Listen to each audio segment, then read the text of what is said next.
Hey there. It's been a while. We haven't been broadcasting much because we've been busy with other stuff, in-class stuff. We've been doing a lot lately with the Develop in Swift material for teachers.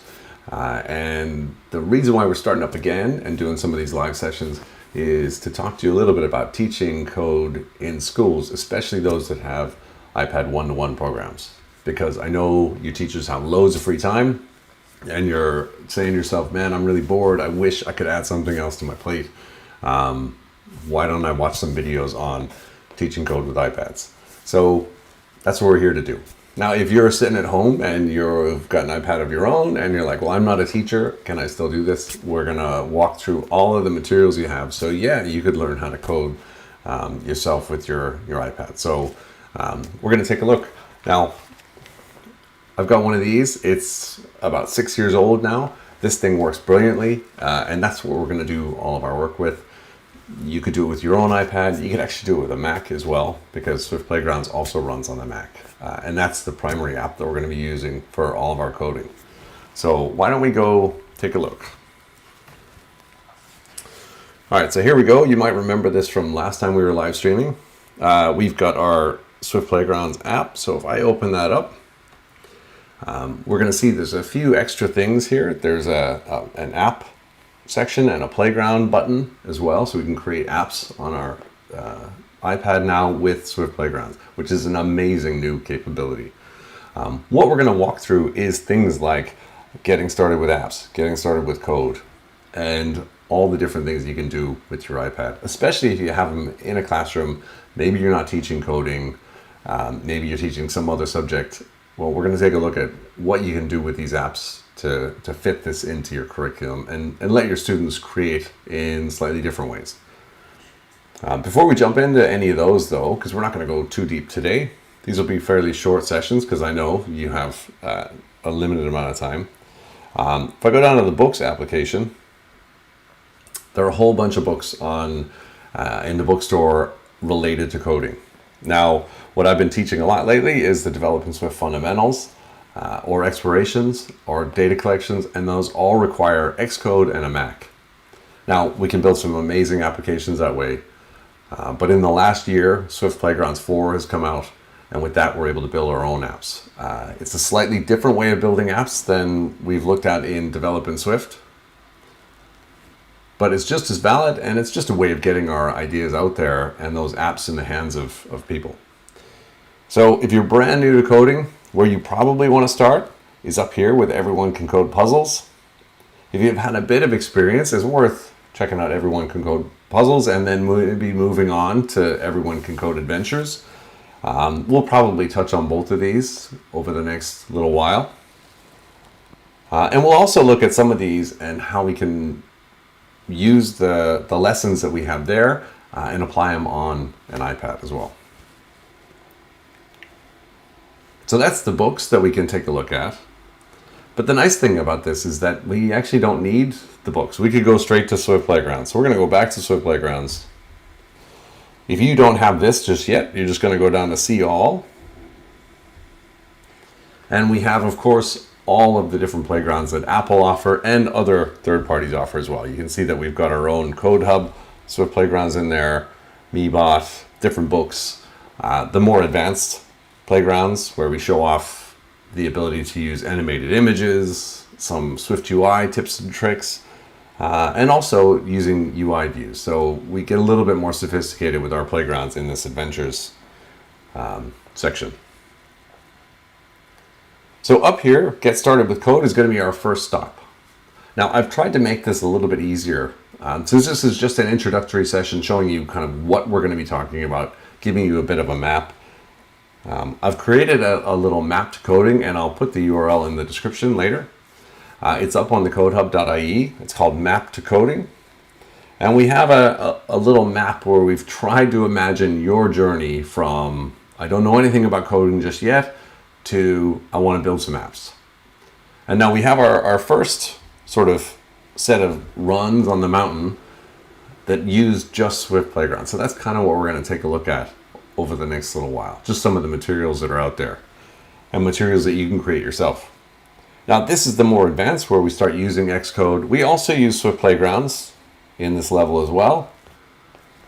And if you look at the map to coding page, we kind of have explanations for each of the different runs and what approach you might take to go on those different runs. All in the idea that you're going to learn how to code at the end of it. We have Everyone Can Code puzzles, like I called out. Some guided videos for the book that we went through last year, the year before. We have a quick start to code. So if you're in a rush and you only want to do maybe 4 hours total of instruction, that's a good way to get started, just to get an idea of maybe, is this coding thing for me or not? And then the blue ones here, start to get a little bit more advanced. Exploring SwiftUI sample apps. There's now some really nice new content that Apple provided called Keep Going with Apps. That's really well done and will introduce you to a lot of the key components you need to build your own app. We have Development Swift Fundamentals, and then of course we have the Black Diamond, which is I'm just going to go read the documentation and try to figure it out on my own. Or I'm going to read the language guide and figure it out on my own. A little bit more difficult. Maybe you can't see the end goal when you're reading through stuff like that.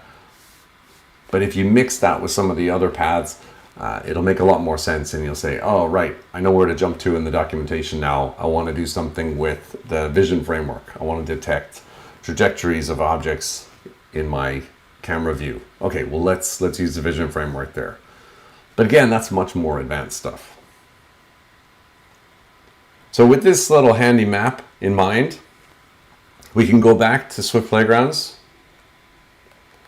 and we can take a look at one of these. So we're just going to open up Get Started with Code just to show you what's involved here. I'm going to go back to my Playgrounds. I've got a version downloaded here, so we're going to open that up. This is very like the series that we ran, so if you're not familiar with this and you do want someone to walk you through it, we've done something very like this with Everyone Can Code puzzles. It points you at specific pages to check out. And they refer to the older Learn to Code 1 and Learn to Code 2 Swift Playground books. Now this new Playground book here, Get Started with Code, that's condensed a lot of that for you. So you don't even really need Everyone Can Code puzzles to help you get through. But it's going to explain to you a little bit about commands. We can tap through. It asks if we've ever followed directions to bake something delicious, or if we ever assembled something cool. Maybe you've gone to IKEA and gotten your furniture there. And we need to make sure that we follow the instructions in the correct order and we don't take any shortcuts.